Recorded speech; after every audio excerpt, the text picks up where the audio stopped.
Greetings, Council President Wesson. It is Eric Previn from CD2, and this is a respect-based inquiry for the new 9, because I think that Mr. Walsh is fairly close to accurate. He is very, very astute about city government, and these are CDBG funds, which for some reason were $500,000 was issued. Of course, we all understand why, because it was a not-for-profit. They were going to start a restaurant in a district that is in need of such environments.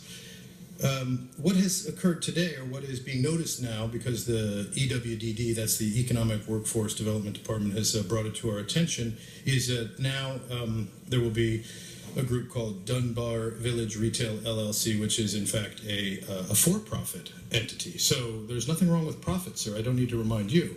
But I do think that it raises some questions about is this permissible? And I know that the city attorney is mostly focused on people staying on point or not. So this is an on-point question, sir. Do you know, Mr. City Attorney, if it is your purview, is that permissible? It certainly feels to an ordinary resident who is not steeped in these matters sleazy to inappropriate, verging on potentially improper. I don't know. You know, certainly with 15 votes, almost anything can be approved in this hall, as we've seen. So regardless of whether or not it teeters very, very close to the edge of legality or propriety. So I would just ask that Mr. Bonin, who's certainly versed in these matters, could take a quick look, or some of the, Mr. Krikorian has turned away very appropriately. Well, somebody has to look at this, and it's not coming from any place other than the public wants to ensure that if we're giving away $500,000 to a not-for-profit, it is a not-for-profit. Because if we're giving $500,000 to a profit, that's a different proposition, and I guess that is what's before this body. So thank you for your vote and for your interest. And by the way, I'd like to thank Mr. Fuentes for